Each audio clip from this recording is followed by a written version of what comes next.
हाय जोङो बेनि सायावहाय जोङो बिराद गोख्रों माने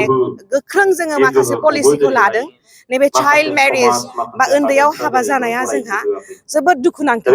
माने क'क्राझारा बिटिआरनि हेडक्वार्टारबाबो सारा आसामाव 4 नाम्बाराव गोलैनानै दं चिराङाबो जोबोद गाज्रि इमेज जानानै दङ बा पार्सेन्टेजफोरखौ दिनै जोङो ब्लु प्लेटआव दिहुननाय जादों बेखौ जाहाथे जोङो बोस्रांनो हायो बेनि थाखाय जों मावगोन उन्दैयाव हाबा जायोबा देहायाबो थिग जाया देहायाबो गोरलै जायो आरो सोलोंथाइखौबो मोजाङै मोननो हायैयाव न'खरखौबो मोजाङै नायनो हाया बाहायनो दिनै उन्दै जानानै थैनायनि पार्सेन्टेजआबो जोंना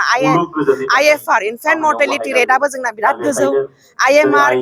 मेटारनेल मर्टेलिटि रेटआबो जोंना जोबोद गोजौ जाहाथे जोंनि गेजेरनिफ्राय बे चाइल्ड मेरिजखौ जोङो बोस्रांनो हायो डमेस्टिक भाइलेन्सखौ जाहाथे जोङो बोस्रांनो हायो रेप जानायखौ जाहाथे जोङो बोस्रांनो हायो आरो जाहाथे खोमसि फोथायनायखौ बोस्रांनो हायो बेनि थाखायनो जोङो गोख्रोङै खामानि मावनो थाखाय दिनै आखायाव लादों गोजोन्थों आथिखालाव जेरैहाय जोंनि नैबे ओनसोलाव फरायनायनि रिजाल्टफोरखौ नायोबा दिनैहाय दहाय होननाय बायदि जोंहा गेम्स एन्ड स्पर्ट्स दङ जोङो कालचार बिथिङावबो जोङो कम्पिटिसनखौ दोनदों आरो अपेन सेसनावहाय जोंना 4 एपइन्टेड स्पिकार्स फैगोन बिथांमोना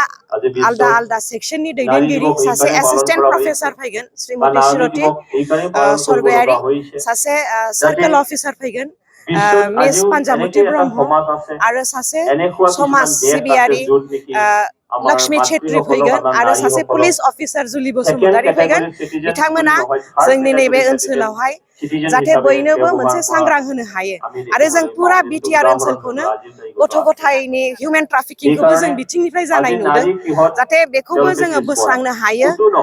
बिनि थाखायबो जों खामानि मावनो लादों आरो पुरा बिटिआरखौनो जाहाथे गथ' गथायनि थाखाय रैखाथि होनो हायो बिनि थाखाय जोङो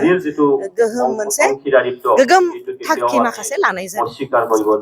गय गायग्रा आबादारिफोरनि थाखाय मोनसे मोजां खौरां थापा नार्सारियाव मोननो हागोन जाखांफु लाइमोनफोरजों बानायजानाय हाजो आरो हायेनावबो गायजानाय अर्गेनिक गय फुलि थापा नार्सारियाव अर्गेनिक आदबजों बानायजानाय मोजाङैनो खिलिखांनाय गासै 20,000सो गेरेमसा गय फुलिफोर दं बारा नङा फांसेयाव 60 रां होनानैनो नोंथांमोना गय फुलिखौ बायना लांनो हागोन बुरजा लाङोब्ला खमायनायनि सुबिदाबो मोननो हागोन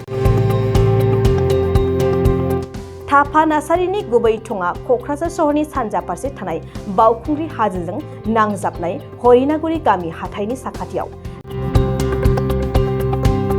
बे अर्गेनिक गय फुलिफोरखौ लांफैनोब्ला नोंथाङा 8011837272 नङाब्ला 9707460226 जानबुं अनजिमायाव थोंजोङै जगाजग खालामहरनो हागोन